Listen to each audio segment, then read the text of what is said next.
라반과 그의 아들들은 자신의 이제 사위인 야곱에 대한 태도가 변했습니다. 전에는 우리가 살펴본 것처럼 야곱이 막 밧단 아람에 왔을 때 라반이랑 그의 아들들의 반응에 대해서는 성경은 얘기하지 않지만 아마 환대했을 겁니다. 더군다나 자신의 친척뿐만 아니라 사위가 되었죠. 얼마나 이뻤겠어요. 자신의 두 딸을 자신의 이제 조카인 야곱이 데려갔기 때문에 호의적이었을 겁니다. 거기에 야곱은 일도 엄청 잘했던 것 같아요. 난 거기에 야곱이 일을 잘할 뿐만 아니라 하나님께서 그와 함께 하심으로 라반은 친히 야곱 때문에 자신이 거부가 된 것, 부자가 된 것을 두 눈으로 목격하였습니다. 얼마나 이뻤겠어요. 그런데 야곱에 대한 태도가 변했습니다. 우리가 방금 읽은 것처럼 1절과 2절을 보면은 라반과 그의 아들들은 야곱에 대한 태도가 전과 달리 싹 달라졌습니다. 전에는 웃었지만은 이제는 그를 봤을 때 뭔가 냉대한 그런 분위기, 얼굴 표정을 분명히 지었을 거예요. 왜 그랬을까요? 좋았다가 왜 야곱에 대한 태도가 그렇게 하루아침에 마치 바뀐 것처럼 그렇게 될까요? 재산 때문입니다. 시간이 지나고 보니까요, 우리가 어제도 살펴본 것처럼 야곱이 이제 자신의 고향으로 돌아가기 위해서 요구하잖아요. 이거 하니까 이거 제 거예요. 근데 놀랍게도 야곱의 재산은 점점 증식됩니다. 많아졌어요. 근데 반대로 야곱의 재산은 점점 줄어들었어요. 그러다 보니 이 돈 때문에, 재산 때문에 전에는 야곱에게 호의적으로 대했지만은 이제는 그를 볼 때 의심의 눈초리로 안 좋은 태도로 그를 대하였습니다. 인간관계라는 이게 참 되게 쉽지 않은 것 같아요. 야곱뿐만 아니라 이런 변한 인간관계 우리가 과거에 겪었을 겁니다. 그리고 또는 지금 겪을 수도 있고 앞으로도 우리는 이러한 변화된 관계를 아마 만나게 될 거예요. 언제든지 이 관계는 변할 수가 있습니다. 이유는 다양하죠. 야곱은 뭐 돈 때문에 재산 때문에 관계가 그렇게 변했다고 하면 우리는 뭐 사랑일 수도 있습니다. 오해일 수도 있죠. 그리고 시기, 질투 등 다양한 이유들로 전에는 굉장히 좋았다가 이제는 뭔가 좀 어색하고 틀어지고 또는 반대로 안 좋았다가 어떤 계기들로 인해서 가까워지게 되는 그런 것들을 우리는 종종 경험하였습니다. 심지어 장인과 사이라는 이 가까운 관계도 그런데 하물며 혈육이 아닌 우리네 인간관계들은 어떨까요? 사람과 이런 사람 사이의 관계는 언제든지 가변적입니다. 쉽게 변합니다. 하지만 중요한 건 이거죠. 하나님은 변하지 않으십니다. 우리는 하나님을 떠나 있을 때가 있어요. 그렇다고 이 말이 하나님이 우리를 떠나셨다가 아니라 마치 성경의 저자들이 고백했던 것처럼 하나님이 나를 멀리 계신 것 같은 느낌을 받을 수가 있습니다. 나 기도하고 막 그랬는데 안 도와주시고 질질 짜고 그럴 때 하나님이 마치 나를 왜 버리셨나이까 라는 표현처럼 느껴지기도 하지만은 하나님은 늘 함께 계셨어요. 문제는 누구예요? 하나님이 아니라 우리죠. 나의 뭐 기도 제목이나 간절함 원하는 게 안 들어지면 나를 버리신 것 같고 하나님이 나를 미워하시는 것 같고 또한 우리가 살아가면서 세상 안에서 살고 있잖아요. 세상이 즐겁습니까? 즐겁지 않습니까? 너무나 즐거운 게 많아요. 뭐 넷플릭스나 유튜브 등등 나의 육신을 만족시켜주는 게 많다 보니 뭐예요? 때로는 하나님을 향한 하나님으로 인한 즐거움보다 세상의 즐거움이 더 큽니다. 특히나 젊은 친구들이 좀 더 그렇죠. 한참 세상의 이런 문화를 좋아하고 빠져 있기 때문에 그럴 때 우리는 하나님을 잠시 떠날 때가 있습니다. 여기 계신 분들은 다 이제 그것을 극복했기 때문에 옛날 일이지만은 어쨌든 이런저런 관계로 인해 마치 하나님이 우리를 떠나신 것처럼 관계가 변한 것처럼 느껴지기도 합니다. 하지만 하나님은요 자신의 사랑하는 택하신 백성을 놓고 떠나신 적이 없습니다. 늘 함께 하셨어요. 그 증거 하나님이 어떻게 함께 하셨는지 그 증거를 오늘 본문이 얘기해 주고 있죠. 7절에 보면은 라반이 야곱을 해치지 못하게 막으셨습니다. 우리가 하나님의 함께 하심을 듣고 이해할 때 함께 하시니까 우리에게는 어려움이 없을 거야. 고난 절대 안 만나. 이거 아닙니다. 7절의 내용만 봐도 뭐예요? 그리고 앞서 우리가 야곱에 대한 내용만 살펴봐도 야곱에 어려움이 없던 게 아닙니다. 그는 라반을 만나기 전에 자신이 원하는 것처럼 다 한 것 같지만은 그를 연단시키고 믿음의 사람으로서 성숙시키고자 하나님의 인도하심은 그 뜻은 자신보다 더 악질인 더 고수를 만남으로 어떻게 돼요? 속임을 당하게 되죠. 어려움을 만나요. 그 긴 시간 동안 14년, 20년 동안 얼마나 그가 눈물 젖은 빵을 먹으면서 힘들어 했을까요? 어려움이 있습니다. 하지만은요, 뭐예요? 고난이 온다 할지라도 라반은 야곱을 해치지 못하셨습니다. 막으셨죠. 이게 바로 하나님이 함께 하심의 증거입니다. 두 번째는 뭐죠? 어려움이 있었지만은 하나님은요, 그의 노고, 수고, 억울함을 다 알고 계셨어요.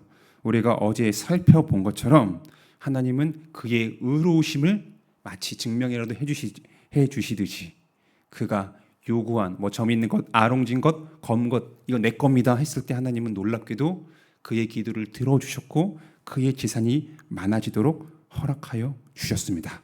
라반의 가축을 야곱에게 주심으로 하나님이 그와 함께 하심을 그가 육신의 눈으로 보고 경험할 수 있도록 허락하여 주셨습니다. 이러한 경험이 있기 때문에 야곱은 하나님께서 야 야곱아 너 이제 집으로 돌아가 아빠 있는 곳을 가야 돼. 내가 너와 함께 할 거야. 이 말을 들었을 때 그는요 두려워하지 않았습니다. 하나님의 말씀을 신뢰했습니다. 신뢰하며 기쁨으로 한 발자국 그렇게 전진할 수가 있었습니다. 우리가 후에 계속 살펴보겠지만은 하나님께서 너 집으로 돌아가 그 말씀에 순종했다고 해서 어려움이 사라지는 게 아닙니다. 사랑하는 요셉을 잃게 되고 자신의 사랑하는 딸이 어려움을 만나게 돼요. 하지만은 미래에 어떤 불안, 어려움이 있는지 알진 못하지만은 하나님께서 너 가, 내가 함께 할게. 이 말씀을 신뢰하며 그는 한 발자국씩 전진할 수가 있었습니다.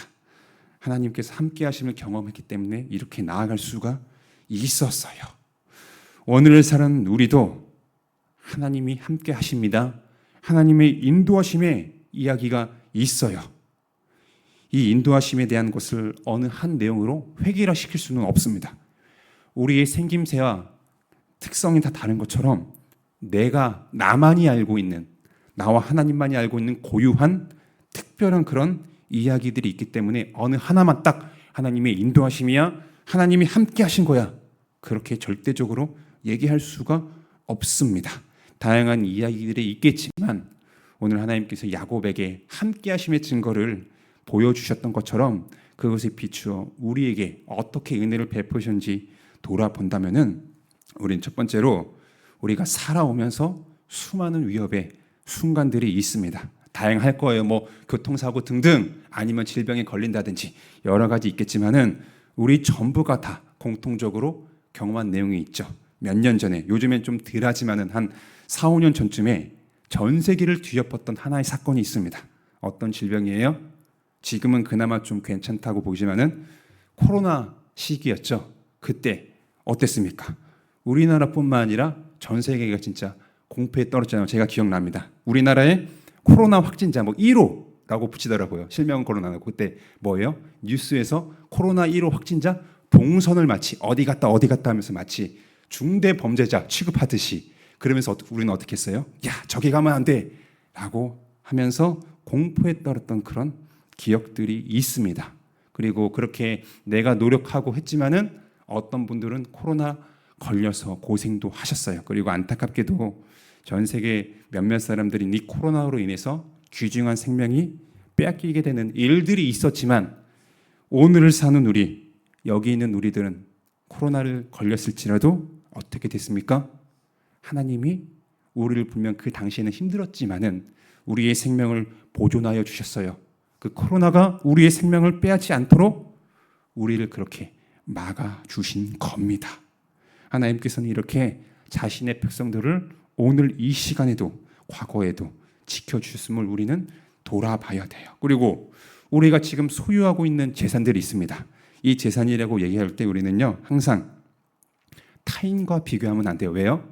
타인과 비교하면은 어떤 회장님은 뭐 재산이 몇억, 몇백억, 몇조인데 나는 뭐야? 100만 원도 없고. 이렇게 됐을 때 우리는 불평불만이 나옵니다. 그래서 재산 얘기했을 때 타인과 비교를 하기보다는 하나님께서 나에게 어떻게 먹여주셨고 입혀주셨는지, 또한 정직하게 살펴보면요, 내가 나의 능력보다 하나님은요 과거부터 지금까지 더 많이 입혀주셨어요. 먹여주셨습니다. 또한 내가 노력한 것 그 이상으로 하나님은 우리에게 베풀어 주셨습니다. 다만 우리가 남들과 또 비교하다 보니까 뭐예요? 상대적으로 나의 소유, 내가 가지고 누리는 것이 적게 느껴지고, 내가 욕심을 또 내기 때문에 이거 사고 저거 사고 다 즐기니까 뭐예요? 하나님이 각자마다 주신 재산의 분량보다 당연히 줄어들 수밖에 없죠. 그래서 우리는 그렇게 하나님께서 나에게 어떻게 베풀어 주셨는지, 육적인 재산에 있어서 내가 그동안 소유하고 누렸고 지금도 누리고 있는 것이 나의 능력으로 된 게 아니라 하나님이 각자의 분량마다 주셨구나 라는 것을 우리가 정직하게 돌아봐야 됩니다. 그리고 재산했을 때 우리는 육적인 것에만 초점을 맞추는 경우가 있죠. 그리스도인인 우리는요, 육적인 것뿐만 아니라 어떤 재산도 있을까요? 육적인 반대, 영적인 재산도 있습니다. 영적인 재산도 있어요. 하나님을 믿지 않는 하나님의 백성들이 아닌 사람에게는 이게 없습니다. 우리만 가지고 있는 영적 재산이 있습니다. 그게 뭘까요? 네? 우리가 너무나 자연스럽고 많이 하기 때문에 미처 생각하지 못합니다. 지금 이 시간에도 우리는요, 어떤 말씀을 듣고 있습니까? 하나님의 생명의 말씀을 우리는 듣고 있습니다. 마치 그 구약 이스라엘 시대에 하나님께서 하늘에서 만나를 자신의 백성들에게 매일마다 주시는 것처럼 우리는 오늘도 하나님의 생명의 말씀을 우리에게 들려주십니다. 말씀을 들어요. 말씀을 개인적으로 읽습니다. 이게 별거 아닌 것 같아요. 왜냐? 익숙합니다. 내가 그냥 하면 되지. 내가 조금만 신경 쓰고 노력하면 될 거라고 생각하는데 이것은 결코 우연이거나 당연한 게 아닙니다.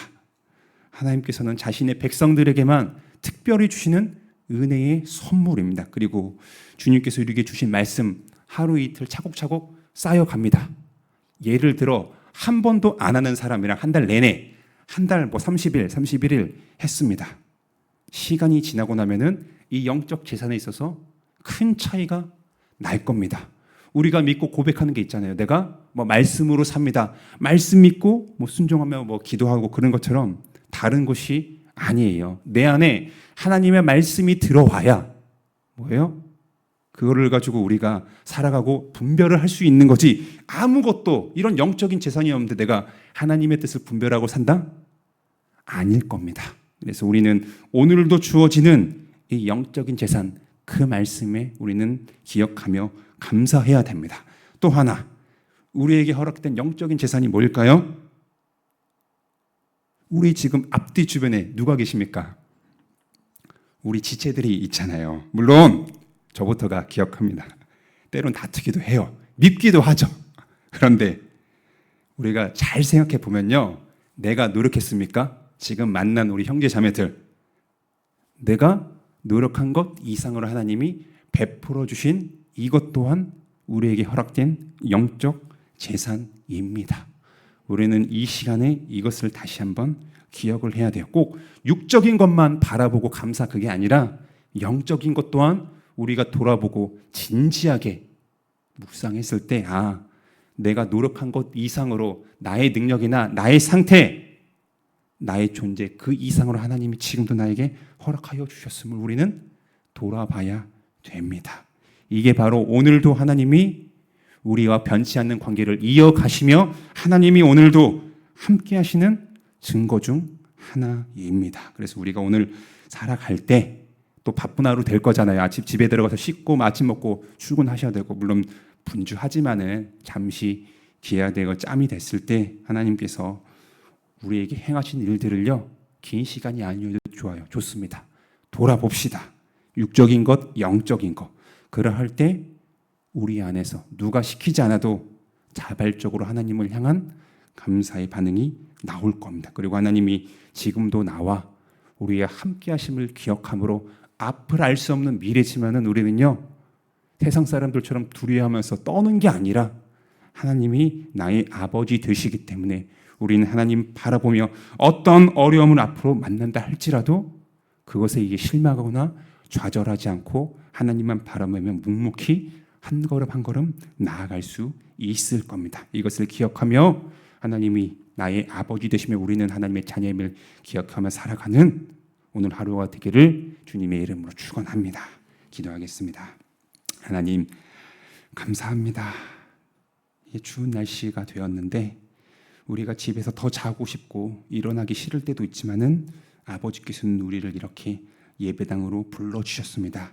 인도하여 주셨습니다. 오늘도 하나님의 생명의 말씀인 그런 만나를 우리에게 허락하여 주셨습니다. 야곱과 함께 하셨던 하나님 예수 그리스도 안에서 우리의 아버지 되십니다. 우리는 때론 하나님을 등지고 하나님을 떠나 있을 때가 있었지만은 그럼에도 하나님은요 우리를 버리지 않으셨습니다. 늘 함께 계시며 우리를 이끌어 주시는 신실하신 주님이십니다. 우리가 사는 게 너무나 분주하기 때문에 아버지께서 우리에게 이미 베풀어 주신 그 은혜, 함께 하심의 증거를 생각하지 못할 때가 있습니다. 아버지, 말씀을 기억하며 돌아보게 하여 주시옵소서. 세상 사람들처럼 그저 육신적으로 내가 지금 피부에 맞닿는 것만 바라보는 것이 아니라 이미 우리에게 선물로 주신 영적인 재산들도 우리가 진지하게 돌아봄으로 말미암아 나의 능력, 나의 노력 이상으로 하나님이 그렇게 풍부하게 베풀어 주셨음을 하나님이 나와 우리와 지금부터 함께 하심의 증거를 보여주고 계심을 우리의 영적인 눈을 떠서 보게 하여 주시옵소서. 그리함으로 아버지께 감사함으로 살아가는 오늘 하루가 되길 소망합니다. 성령 하나님 그렇게 인도하여 주시옵소서. 예수님의 이름으로 기도합니다. 아멘.